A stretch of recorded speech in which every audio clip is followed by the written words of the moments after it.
एक पल के लिए अपनी आंखें बंद करो और खुद से एक सवाल पूछो। अगर आज तुम्हारी जिंदगी की सारी तकलीफें, डर, गरीबी, अपमान, असफलताएं एक इंसान के रूप में सामने आ जाएं, तो क्या तुम उनसे भागोगे या उनकी आंखों में आंख डालकर कहोगे, मैं टूटूंगा नहीं। यही आवाज है उस इंसान की जिसका नाम है डेविड गॉगिंस, और यही आत्मा है उसकी किताब कांट हर्ट मी की। यह किताब कोई मोटिवेशनल कोट्स का संग्रह नहीं है। यह किताब एक जिंदा चीख है, एक ऐसे इंसान की कहानी है जो बार बार गिरा, कुचला गया, तोड़ा गया, लेकिन हर बार और ज्यादा मजबूत होकर उठा। डेविड गॉगिंस का बचपन किसी नर्क से कम नहीं था। घर के अंदर डर रहता था, पिता शराबी, हिंसक और बेरहम। उसे हर दिन मार, गाली और अपमान सहना पड़ता था। स्कूल में मोटा बच्चा, काला बच्चा, गरीब बच्चा, हर लेबल उस पर चिपका दिया गया था। उसका वजन लगभग 136 किलो था। सांस फूलती थी, आत्मविश्वास शून्य था, सीखने की क्षमता भी कम लगती थी। जिंदगी जैसे पहले ही हार मान चुकी थी। और यहीं से कहानी हमें झकझोरती है, क्योंकि हम में से ज्यादातर लोग ऐसी हालत में खुद को पीड़ित मान लेते हैं। हम कहते हैं, मेरे साथ ही ऐसा क्यों हुआ, मेरी किस्मत ही खराब है। लेकिन डेविड गॉगिंस ने एक दिन आईने में खुद को देखा और कहा, तू कमजोर है और ये तेरी खुद की गलती है। ये लाइन सुनने में कठोर है, लेकिन यही इस किताब की आत्मा है, यानी खुद की जिम्मेदारी लेना, वो भी पूरी।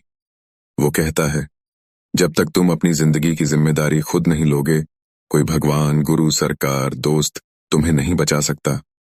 एक दिन उसने टीवी पर नेवी सील्स की डॉक्यूमेंट्री देखी और पहली बार उसके अंदर कुछ जागा। वो डर नहीं था, वो थी चुनौती। वो 136 किलो का आदमी नेवी सील बनने का सपना देख रहा था, जो कि अमेरिका की सबसे खतरनाक और एलिट स्पेशल फोर्स मानी जाती है। और नेवी सील की ट्रेनिंग दुनिया की सबसे कठिन ट्रेनिंग मानी जाती है। लोग हंसे, उसके अपने मन ने उसका मजाक उड़ाया, लेकिन उसने तय कर लिया, या तो मैं खुद को मार दूंगा या पुराने डेविड गॉगिंस को मार दूंगा। वो दौड़ा, गिरा, उल्टी की, फिर दौड़ा, हर दिन घंटों दौड़ा।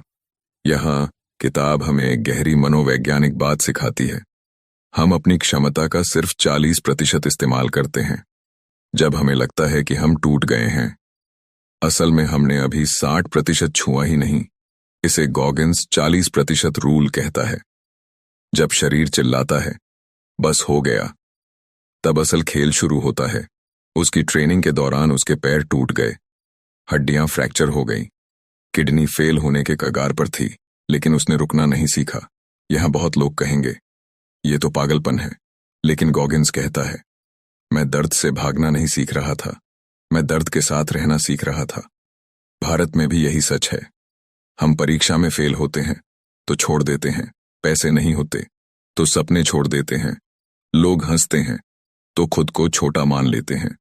लेकिन यह किताब कहती है, तुम्हारी जिंदगी का हर अपमान, हर असफलता एक हथियार बन सकती है, अगर तुम उसे सही दिशा दो तो।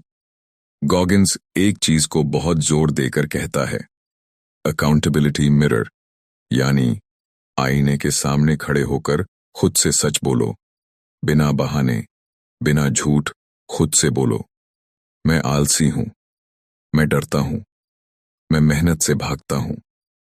जब तक ये स्वीकार नहीं करोगे, तब तक बदल नहीं पाओगे। वो कहता है, जिंदगी तुम्हें वही सबक बार बार देगी जब तक तुम सीख नहीं लेते।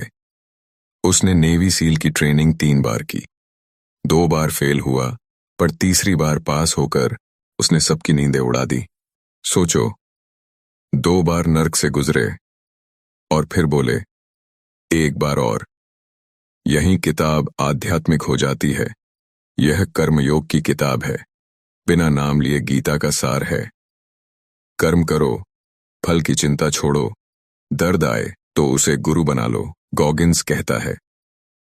जब तुम स्वेच्छा से कठिन रास्ता चुनते हो, तो जीवन की बाकी कठिनाइयां छोटी लगने लगती हैं।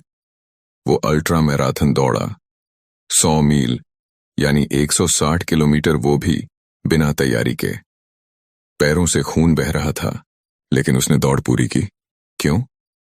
क्योंकि उसने अपने मन को प्रशिक्षित किया था याद रखे, शरीर नहीं, मन को यह किताब हमें सिखाती है कि अनुशासन प्रेरणा से बड़ा होता है। मोटिवेशन आती जाती है, डिसिप्लिन रहता है। इसलिए सुबह उठो जब मन न हो, काम करो जब थकान हो, पढ़ो जब मन भागे, यही असली साधना है। अंत में गॉगिंस कहता है, दुनिया तुम्हें याद नहीं रखेगी कि तुमने क्या चाहा, दुनिया तुम्हें याद रखेगी कि तुमने क्या सहा, और फिर भी रुके नहीं। अगर आज तुम्हारी जिंदगी कठिन है तो समझ लो तुम सही रास्ते पर हो, क्योंकि आसान रास्ता कभी महान नहीं बनाता। यह किताब तुम्हें सहलाती नहीं, यह किताब तुम्हें थप्पड़ मारती है और कहती है, उठ, अब भी सांस चल रही है, तू अभी मरा नहीं है।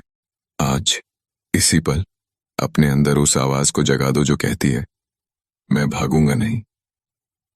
अगर यह कहानी तुम्हारे दिल तक पहुंची हो तो चैनल को अभी सब्सक्राइब करो, क्योंकि यहां सिर्फ कहानियां नहीं, जिंदगी बदलने वाली आग मिलती है।